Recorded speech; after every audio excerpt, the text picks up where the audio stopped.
Okay, so we're going to try to make this the last episode in our master's class on fear. So far, in our previous episodes, we've provided the first ever infallible definition of fear, solving a 4,000-year-old mystery of psychology. We've explained the complete process that the mind takes to create fear. We've given you the steps to take to map your own attachments and perceptions so as to understand your unique fears. And today, we discuss how to remove fear from your life entirely. Let's go.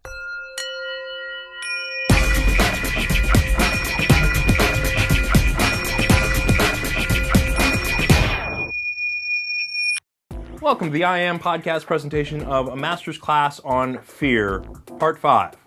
I'm your host, Sean Webb. Okay, so to review, the ego is clearly defined as the mind's perception of self, otherwise explained as being the laundry list of things that your mind points to as you when you think of you. And it's the equation of emotion that helps create all emotions within you that you have ever and will ever experience, which is expectation or preference regarding your mindful attachments as compared to your unique perception of reality. And that equates to some type of emotional response. Fear specifically is defined as any time your perception is one where something on your ego list falls into a potential devaluation or a potential threat. This includes, of course, when the body falls into a threat situation, such as when a bear is about to eat you, but it also includes when ideas of your mind fall into threat as well, such as when the Bears are about to beat your favorite football team in the Super Bowl. Like the Bears could ever win a Super Bowl. Oh, 1985. And the level of fear you then experience, from mild concern up through panic, is dependent on the power level of your expectation or preference regarding your attachment and the validity in your mind of the reality as you are perceiving it. And if you need a refresher or any of that was over your head, review parts 1 through 4. So, knowing exactly how fear works within us 100% of the time, how then can we take that knowledge to remove fear from our lives completely? Well, that's actually a pretty simple question, because the fact is that in science, if you know how a process works, and you can take control of one or more of the variables of that process, or remove one of the variables of that process, you can subsequently break that process. And so, using that scientific fact for our foundation of eliminating fear, let's look at how to break the process that causes fear within us.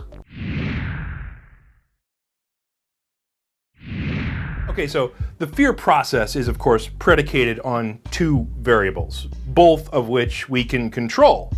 Those variables are, 1, the attachments of ideas that we think of as me, and 2, our perception of reality as defined by our mind. Because we know that fear occurs when the expectation or preference of an idea we include as part of our world, I really want the Bears to win the Super Bowl, is threatened by something that we perceive as a threat to that idea. The Bears are up by 2 with 30 seconds to go, but the opposing team's gonna kick a gimme field goal. Or as another more serious example, maybe your attachment is that you need a job to pay the bills and feel like a productive member of society and a valued person in your family, but after 6 months being out of work, no one is calling you from all the resumes you've sent out, and now you're getting a little nervous. But in either case, or in any case that you could think of for that matter, there is an attachment of the mind that is being threatened by your perception of reality, and that is what is causing your limbic system response of the fear in your brain. So breaking fear is as easy as breaking either the EP, the expectation or preference regarding the attachments of certain ideas in your mind, or adjusting your cognitive processing of your reality as perceived. And if you change one or the other of those, you will change and even potentially eliminate the fear response from within you. Like I said last episode, fuck fear. Let's take a specific example. Let's say you're one of those people who are afraid of how people see you or judge you. So you care about your clothes, you care about your grooming, you care about what people think of the music that you listen to, you care about what people think about the television shows that you watch, you care about covering up those love handles, you care about hiding the skeletons in the closet of your life. And caring about how you are perceived by others is a low level of fear because you hold other people's judgments of you as an attachment in your mind, which is a portion of your identity. So when others devalue their perception of you, it actually devalues your egoic identity. It devalues your you in your mind. And so true to our definition, the fear of that potentiality is a result. So what does common sense tell us regarding how you could alleviate this fear and cure yourself of this mental illness? Well, if you didn't care about what others thought of you, if you released your attachment to their judgments in your mind, you would eliminate the expectation or preference of that attachment altogether, which would break the fear process. The simple fact is that if we want to truly reduce or eliminate fear from our lives, it's in this little circle of attached ideas that our solution is found. Because the more stuff that you can sweep off of this thing, the less fearful you will be in life in general, because things are required to be on this ego attachment map to create fear. If no attachment exists, fear does not exist. For instance, those Buddhist monks or Indian sadhus or enlightened Christian mystic masters who do not identify with the body as their definition of self, they don't fear death. You might be able to startle them with a loud bang or some similar unexpected noise, but if you were to put a gun to their head, they would stare at you in complete calm contentedness, even if they knew you were going to pull the trigger. How are they fearless? Well, because they don't have the attachment of their body in their mind's sense of self. They see themselves as spiritual creatures beyond the body. So you are threatening something that they're not attached to. So no fear is the result.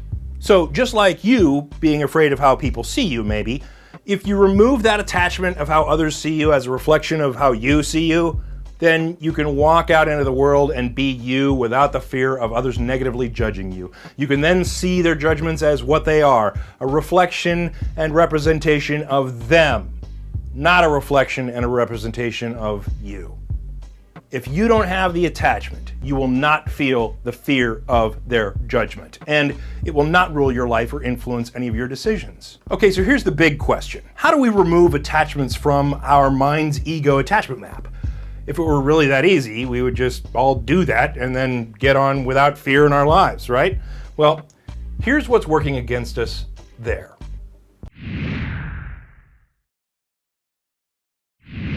If you remember previously, it's our mind's function to help define and understand the world so that we can survive in our ever-changing environment. And subsequently, as a survival feature, it's when our understanding of our environment is proven wrong that a mini meltdown occurs in our mind in the form of emotions like fear. And so it comes down to your mind, and often your unconscious mind. Horace, back before the time of Jesus, said, "Control your mind or it will control you." And this is exactly what he was talking about. Your psychological and cognitive attachments control your mind and control your emotional circuitry in your brain. And it's when you change the attachments to the ideas of self that you will ultimately take control of every one of your emotional reactions, including fear. See, right now, you see your mind's you as the thing you see when you look in the mirror. Mirror, mirror on the wall, how you doing? Included in your definition of you is your likes and dislikes. Well, I like Coke over Pepsi. Believe it or not, I'd take Elizabeth Shue over Elizabeth Shannon, and I love the Bears. Included in your me map is your life story. Well, I'm a Navy man who went to Florida State University over Notre Dame because the women were hotter. Included in your world and your definition of self is your attachments to your family and your friends and your stuff. Well, all my family is part of my world, all my friends are part of my world, all my things are part of my world. All the things that I get from all those relationships and having those things are also part of my mind's existence. Included in your mind's you is your attachment to ideas and possibly groups in which you would include yourself. I'm a staunch independent Republican. I am my individual religion, I am my opinions, and I am fabulous. And so the key to getting beyond fear is either to, 1, remove each of those attachments individually, one by one, through painful and drawn-out reasoning and ego manipulation via psychological counseling, or 2, to take the path that will allow for a sweeping of the whole map clean by getting you beyond that whole egoic understanding of your existence. Because if you didn't have the attachments to sense of self regarding what other people thought of you, you wouldn't fear getting hurt in a relationship, making you the type of person that the opposite sex actually wants to be with. The fearless, awesome dive-in person. If you didn't have the attachments in your mind to the way things are now, you wouldn't fear change and thus could change your life for the better without sabotaging yourself all the time, without knowing it. If you didn't have the attachments to your body as your sense of self, you'd be able to better control your weight. And as a side effect, you would no longer fear death, giving you the ability to live life with a magical zeal that makes life an adventure. And so getting beyond all that bullshit, getting beyond all your understanding of you as your mindful attachments is the key to not only removing fear from your life, but attaining inner peace in general. Like enlightened teacher Thich Nhat Hanh says, no fear is the ultimate joy. When you have the insight of no fear, you are free. And this path, by the way, of cleansing the mind's map is the only certain path to ultimate and lasting inner peace and a life without fear. Because the fact is, all the attachments that are associated with egoic understanding that cause fear are all illusions. And that's because your ego itself is an illusion. It's a lie. All that mind's version of you is just a facade. It's a mindful mirage laid over the top of the more awesome, perfect, divine you that lies underneath all that junk. That's just the you that exists when someone else is in the room. It's not the you that you would still exist and be if no one else was on the planet. The real you is something much more profound, more beautiful, more intelligent, more solidly grounded than the things in the mind that can be changed whenever you change your mind or when someone changes your life situation.